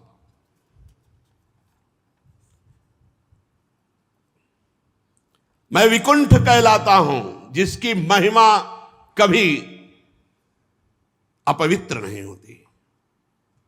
सारा जगत मेरी महिमा का गान करके पवित्र होता है। जो कोई आप जैसे महात्माओं का अपराध कर दे तो मेरी भुजा ही क्यों ना हो, मैं उसे तुरंत काट डालूंगा। दोनों बातों को समझिएगा। अरे आप जैसे महात्माओं की सेवा करने से, आप जैसे महात्माओं की चरण रज से पवित्रता प्राप्त होती है, सारे पाप तत्काल नष्ट होते हैं। उसको ऐसा सुंदर स्वभाव मिलता है कि वो मुझे प्राप्त कर लेता है। देखो ना, मैं उदासीन रहता हूं लेकिन लक्ष्मी एक क्षण के लिए भी मुझे नहीं छोड़ती। क्यों? इन्हीं लक्ष्मी का कृपा कटाक्ष प्राप्त करने के लिए ब्रह्मादि देवता बड़े बड़े नियमों और व्रतों का पालन करते हैं। जो मुझे अपने कर्म समर्पित कर देते हैं या आत्मसमर्पण कर देते हैं, ऐसों को अगर भोजन पवाया जाए तो एक एक ग्रास पर जो सुंदर पकवान भोजन, तो जैसा मैं वहां तृप्त होता हूं ऐसा यज्ञ से तृप्त नहीं होता। जो कर्म फल समर्पित किए हुए, मुझे समर्पित किए हुए मेरे भक्त हैं, मेरे भक्तों को जब कोई पवाता है तो एक एक ग्रास पर मैं वैसा प्रसन्न होता हूं जैसा किसी यज्ञ करने से प्रसन्न नहीं होता। योग माया मेरे अधीन है। मैं अखंड असीम ऐश्वर्य का स्वामी हूं। मेरा ही चरणोदक गंगा जी हैं। भगवान शंकर इसी को मस्तक पर धारण करते हैं और लोगों को पावन करते हैं। मैं पवित्र ईश्वरों का भी ईश्वर होकर के अपने भक्तों की चरण रज मुकुट पर धारण करता हूं। ये बहुत बड़ी बात है। ये बहुत बड़ी बात भगवान कह रहे। मैं योग माया का पति हूं, स्वामी हूं, अखंड असीम ऐश्वर्य है। मेरा चरणोदक ही गंगा जी, और जिस गंगा जी को स्वयं महादेव जी मस्तक पर धारण करते हैं और समस्त लोगों को पावन करते हैं, ऐसा मैं परमेश्वर होकर भी अपने भक्तों की चरण रज अपने मुकुट पर धारण करता हूं। कौन हो सकता है भक्तों से बढ़कर? भगवान कह रहे, ब्रह्म ऋषि, दुग्ध धेनु, दूध देने वाली गाय, अनाथ प्राणी, ये सब मेरे साक्षात स्वरूप हैं। जिनकी बुद्धि भ्रष्ट हो जाती है वो इनको कष्ट देते हैं। फिर मेरे द्वारा नियुक्त यमराज के गिद्ध जैसे दूत उनको नोच नोच कर खाते हैं, फिर उनको नरक भोगना पड़ता है। अगर कोई भक्त का कटु भाषण से भी तिरस्कार कर दे तो मैं बर्दाश्त नहीं कर सकता। कटु भाषण से भी तिरस्कार कर दे तो मैं बर्दाश्त नहीं करता। और अगर कहीं मेरे भक्त को प्रसन्न चित्त से, अमृत भरी दृष्टि से, मुस्कान के द्वारा आदर कर दे तो मैं उसको ऐसे ही मानता हूं जैसे पिता अपने पुत्र का। ऐसे मैं सदैव उसकी रक्षा करता हूं, उसका पालन करता हूं। जो मेरे भक्त की अशांति भरी वार्ता, अब क्रोध में भक्त नाराज हो रहा है और खूब, लेकिन वो हाथ जोड़कर ही बात करता है, आप शांत हो जाइए, और प्रसन्न कर लेता है तो वो मुझे अधीन कर लेता है। भगवान का भक्त मान लो आपसे नाराज, पर आप हाथ जोड़े खड़े, बस आप क्षमा कीजिए, आप प्रसन्न हो जाइए, आप शांत हो जाइए, तो वो मुझे अधीन कर लेता है। मैं अनुरोध करता हूं आपसे कि आपने जो क्रोधित होकर मेरे सेवकों को श्राप दिया, ये अनुरूप ही है, क्योंकि उन्होंने आपके साथ अपराध किया, रोक दिया। लेकिन अवधि में तो बांध दीजिए, इनको अवधि में तो बांध दीजिए, एक सीमा में तो कर दीजिए। आपने तो साफ केवल छोड़ दिया ऐसे कह के, जाओ और यहां से पतन हो जाए, काम क्रोध तुम्हारे हृदय में बसे, अहंकार तुम्हारे हृदय में बसे। भगवान कह रहे इसको सीमा में तो बांध दीजिए, जिससे ये उस समय काल की गति में भोग कर फिर मेरे पास आ जाए। ब्रह्मा जी कहते, सनकादि मुनि क्रोध रूप सर्प से डसे हुए थे। भगवान की वाणी सुनकर के उन्हें तृप्ति नहीं हो रही थी। भगवान की मनोहर और बड़ी गूढ़ बात, अर्थपूर्ण, गूढ़, दुर्विज्ञ, गंभीर, सनकादि ने ध्यान दिया कि अरे ये भगवान क्या बोले, मेरे पार्षद, मेरे सेवक, मेरे दास, बड़ी गूढ़ बात। तब समझ पाए कि इसमें तो भगवान की ही कोई विचित्र लीला थी, जो मेरी बुद्धि को फेर दिया और भगवान के दासों को श्राप दिया और भगवान के पार्षद मुझे रोक दिए। तब वो आनंदित हुए, पुलकित हुए, अरे अरे इसमें तो भगवान की ही लीला है, ये तो भगवान की योग माया का प्रभाव। तब हाथ जोड़कर बोले, सर्वेश्वर प्रभु, आप ये बोल करके मुझे बड़ा अनुग्रह किया, मेरे हृदय अब ज्ञान प्रकाशित हो रहा है कि आप क्या करना चाहते हैं। प्रभु, आप इतना ब्रह्म ऋषियों को मानते हैं, ये तो केवल लोक शिक्षा के लिए आप ऐसा कह रहे हैं कि ब्रह्म ऋषि मेरे आराध्य देव। बकह आप तो ब्रह्म ऋषियों के भी आराध्य देव हैं। हे सनातन प्रभु, ये सनातन धर्म आपसे ही प्रकट हुआ है, आप सनातन धर्म की रक्षा के लिए अवतार ग्रहण करते हैं। परम धर्म ये गुह्य रहस्य है, आपकी वाणी को समझना बड़ा गुह्य है। निवृत्ति प्राण योगी जन आपकी आराधना करके आपको प्राप्त होते हैं, अर्थार्थी जन आपके चरणों की उपासना करके लक्ष्मी जी को प्राप्त करते हैं, अर्थात ऐश्वर्य प्राप्त करते हैं। प्रभु, आप साक्षात धर्म स्वरूप हैं। आप शिक्षा देने के लिए ऐसा कह रहे हैं, वस्तुता आपसे बढ़कर के कौन हो सकता है। हे देव, हम सब आपके द्वारा रक्षणीय हैं, आप हमारी रक्षा कीजिए। सर्वेश्वर, अब शाप तो निकल ही गया है, आप चाहें तो मिथ्या कर दें। द्वारपाल आपके हैं, जैसा उचित चाहें आप मुझे दंड दें या पुरस्कार दे, मैं भी आपका हूं और वो भी आपके हैं, आप जैसा चाहो प्रभु करो। आपके अनुचरों को शाप दिया, इसलिए मुझे तो लगता है कि दंडनीय अपराध हमसे बन गया, आप मुझे दंड दे दो, स्वीकार है। श्री भगवान ने कहा, नहीं मुनिगण, आपने जो इनको शाप दिया सच मानिए, परम सत्य मेरी प्रेरणा से हुआ है। भगवान ने कहा, ये मेरी प्रेरणा, सत्य मानिए मेरी प्रेरणा से हुआ है। अब ये 3 जन्म तक दैत्य भाव को प्राप्त होंगे और क्रोधावेश में हर समय मेरे में एकाग्र रहेंगे और मैं अवतार बार बार लेकर के इनका उद्धार करूंगा और इन्हें पुनः स्थापित करूंगा अपने द्वारपाल के रूप में।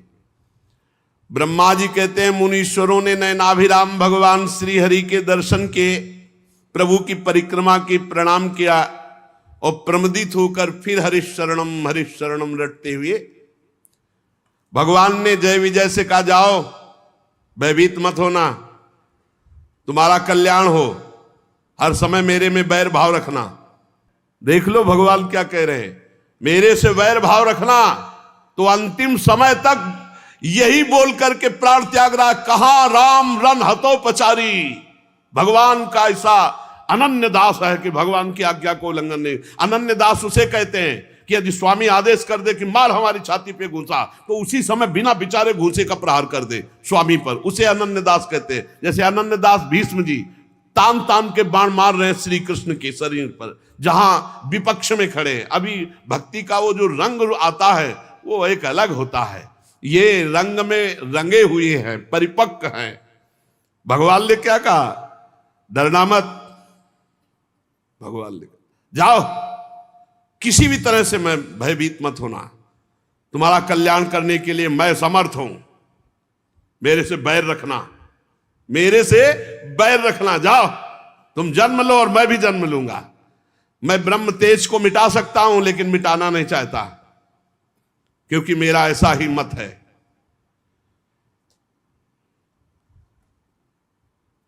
और ये एक बार जब मैं योग निद्रा में स्थित था तो लक्ष्मी जी प्रवेश कर रही थी, तो तुमने रोकने की चेष्टा की थी, उसी का दंड यहां मिला है तुम्हें। और उस समय भी रोकने की भगवान ने प्रेरणा की होगी, नहीं जय विजय कैसे लक्ष्मी जी को रोक सकते हैं। जाओ तुम दैत्य योनि को प्राप्त हो गए, पर तुम्हारी सारी एकाग्रता मेरे में होगी। थोड़े समय में मैं भी आ रहा हूं, जब जब तुम जन्मोगे तब मैं प्रकट होऊंगा और तुम्हें लेकर पुनः आऊंगा। द्वारपालो, भयभीत मत होना। फिर क्या महाराज, साथ खेलना हो तो जैसा खेल दोगे वैसे ही खेलेंगे आपके साथ। अरे जब स्वामी से प्रियता होती तो द्वारपालों ने कहा जो आज्ञा। उसी समय वो सर्वाधिक महामहिम श्री संपन्न वैकुंठ धाम से गिर गए और वही दिति के गर्भ में, जो 100 वर्ष से अभी गर्भ में है, वो जय विजय हैं, कोई दूसरे नहीं, जो हिरणाक्ष और हिरण्यकश्यप के रूप में विराजमान है। वैकुंठादि लोकपति भगवान के पार्षद है, इसीलिए त्रिभुवन में हाहाकार मचा हुआ है, सबका तेज रुक गया है, क्योंकि भगवान के पार्षद गर्भ में। सब जाओ और दिति के चरण पकड़ो, प्रार्थना करो कि प्रसव करो, गर्भ को प्रसव में इनको निकालो, ये पार्षद प्रवर भगवान के हैं। नहीं अगर और गर्भ में रहे तो सब नष्ट होना प्रारंभ हो जाएगा। आदि पुरुष भगवान ब्रह्मा जी ने ऐसा आदेश किया देवताओं को, आप निश्चिंत रहो, ये भगवान के पार्षद है। जाकर दिति जी तो जो जाकर प्रार्थना की, फिर इनका प्रादुर्भाव होना और इनकी लीला। ये भगवान के पार्षद हैं हिरणाक्ष, हिरण्यकश्यप, रावण, कुंभकर्ण, शिशुपाल, दंतवक्त, ये भगवान के पार्षद है। भगवान ने कहा था मुझसे बैर करना तो कभी भी विनय शब्द इनके हृदय से नहीं निकले, कभी भी। रावण ने जिसको देखा कि ये विनय बोलता है राम जी के प्रति, तो अब भगाई दिया कि तुम हमारी पार्टी लायक ले, हम बैर वाले, चलो तुम। हाँ, जे भी सुना खरदूषण मारा गया तो कहा खरदूषण मौसम बलवंता, मार सके को बिनु भगवंता। और भगवान पधारे हैं तो भजन न होए तामस देहा, बैर करूंगा और ललकार ललकार करके इनसे युद्ध करूंगा और फिर इन्हीं को प्राप्त हो जाऊंगा। तो कभी ऐसी निकृष्ट दृष्टि ना रखे, ये भगवान के पार्षद हैं, भगवान की लीला के लिए आए हुए हैं। तो भगवान की लीला अगर ये पार्षद ना आते तो भगवान की लीला का स्वाद कैसे आता। हम जब रामायण की आरती करते हैं तो उसमें सबकी आरती हो जाती है, क्योंकि सब विराजमान है ना। हम जब भागवत की आरती करते हैं तो उसमें सबकी आरती हो जाती है। ये सब भगवत स्वरूप है। हमें लीला रस आस्वादन करके अपने अंतःकरण को पवित्र करके निरंतर भजन करते हुए भगवान के धाम जाना है। और धाम आ चुके हैं, बस पर्दा हटना है, अंदर प्रवेश होना है। धाम आ चुके हैं, धाम यही धाम है चिदानंद वृंदावन। बस केवल पर्दा हट जाए त्रिगुण माया का तो यही प्रिया प्रीतम खेल रहे हैं, यही रास भूमि है। बस इसी में हमें मिल जाना है। बस हमें तो कहीं जाना नहीं है ना, हमारे लिए कोई विमान आने की जरूरत नहीं है, बस वो पर्दा हटने की जरूरत। पर्दा हटा, दिव्य वृंदावन प्रिया प्रीतम, बस ये अंतिम जन्म।